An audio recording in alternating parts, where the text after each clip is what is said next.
Israel की बर्बादी का आगाज हुआ चाहता है। इसराइल के अंदर बड़े पैमाने पर लोग सड़कों पर आ गए हैं और इसराइल के नेतन्याहू को ये कह रहे हैं कि आपको अब रिजाइन करना ही होगा। आपको ये बता दें कि नेतन्याहू के ऊपर चोरी, करप्शन, इसके अलावा खवातीन को हरास करने और दीगर मामलात के बड़े ज्यादा चार्जेस अवाम लगा रही है। और आपको ये भी बता दें कि नेतन्याहू के जो सबसे करीबी समझे जाने वाली ब्लू एंड व्हाइट पार्टी है, उसने नेतन्याहू की सपोर्ट करना छोड़ दी है। इजराइल के अंदर बहुत सारी मामलात सामने आ रही हैं। और दूसरी बड़ी खबर यह है कि इजराइल के ऊपर हमला करने के लिए ईरान ने शमाली कोरिया से मदद तलब कर ली है। ये मदद ईरान चाइना के रास्ते तलब कर रहा है। और किस तरह जो नॉर्थ कोरिया के साइबर विंग है वो लगातार मोसाद के खुफिया ठिकानों के ऊपर डिजिटल हमले कर रहे हैं, साइबर अटैक कर रहे हैं और बहुत सारी मामलात आज की इस वीडियो में हम आपके साथ शेयर करेंगे। छोटी सी गुजारिश है कि आप हमारा यूट्यूब चैनल हसनाट टीवी को सब्सक्राइब कर लें, घंटी के निशान को दबा लें ताकि लेटेस्ट न्यूज आप तक बर वक्त पहुंचती रहे। सबसे पहले बात करते हैं इजराइल की तबाही की। तो इजराइल की आवाम बाहर आ चुकी है। इजराइल के अंदर 2 सालों के अंदर ये चौथा इलेक्शन होने वाला है, वो भी पीएम के लिए, यानी वजीर आजम की सीट के लिए 2 सालों के दरमियान ये चौथा इलेक्शन होने वाला है। ब्लू एंड व्हाइट पार्टी जो नेतन्याहू को पिछली दफा सपोर्ट करके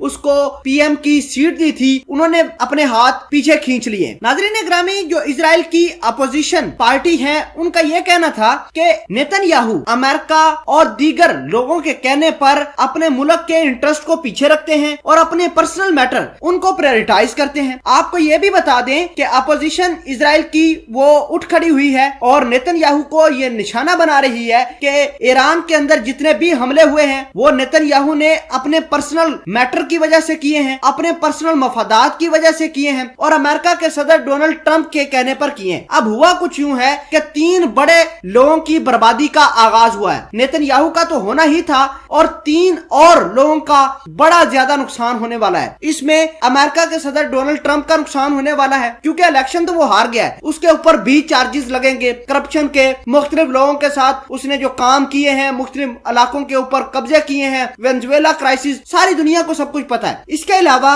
मोदी ने गले लगाया था नेतन्याहू को, नेतन्याहू की उल्टी गिनती शुरू हो गई है। अपोजिशन जो इजराइल की ये है, उनका ये कहना है कि अगर वो इलेक्शन जीत जाती है या फिर जो भी मामलात आगे 2-3 माह के अंदर होंगे तो अपोजिशन आते ही इख्तिदार में नेतन्याहू का ट्रायल करेगी, नेतन्याहू के ऊपर चार्जेस लगाएंगे और जो भी ईरान के ऊपर आज तक इसने हमले किए हैं और पर्सनल मैटर की वजह से, पर्सनल मफादात की वजह से किए हैं, उन सब की बारी बारी अकाउंटेबिलिटी होगी। दूसरे नंबर पर बड़ी अहम खबर यह है कि ईरान ने शमाली कोरिया से मदद तलब कर ली है। शमाली कोरिया के साइबर विंग जो था वो एक्टिवेट हो गया है। उसने मोसाद के मुख्तलिफ जगहों पर साइबर अटैक करने शुरू कर दिए हैं। नाज़रीन ग्रामी, इतलात ये हैं कि चाइना और शमाली कोरिया के साइबर एक्सपर्ट्स मिलकर इजराइल को तबाह कर रहे हैं और ईरान की शह के ऊपर कर रहे हैं। और इतलात ये भी हैं कि जो चाइना है वो शमाली कोरिया और ईरान के दरमियान एक ब्रिज का काम कर रहा है। जो भी ईरान को मदद चाहिए होती है या फिर शमाली कोरिया के साथ जो भी कोऑर्डिनेशन करवानी होती है वो चाइना करवा रहा है। और जापान इस तमाम तर कहानियों की खुफिया रिपोर्ट सामने लेकर आया है कि ये देखें जी, चाइना किस तरह ईरान और शमाली कोरिया के दरमियान आपस में कनेक्शन करवा रहा है। अब देखना होगा कि मामलात किस तरह जाते हैं, लेकिन इतनी बात तो तय है कि इजराइल और नेतन्याहू जो आजकल काम जारी रखे हुए हैं, इनकी बर्बादी का वक्त हुआ चाहता है।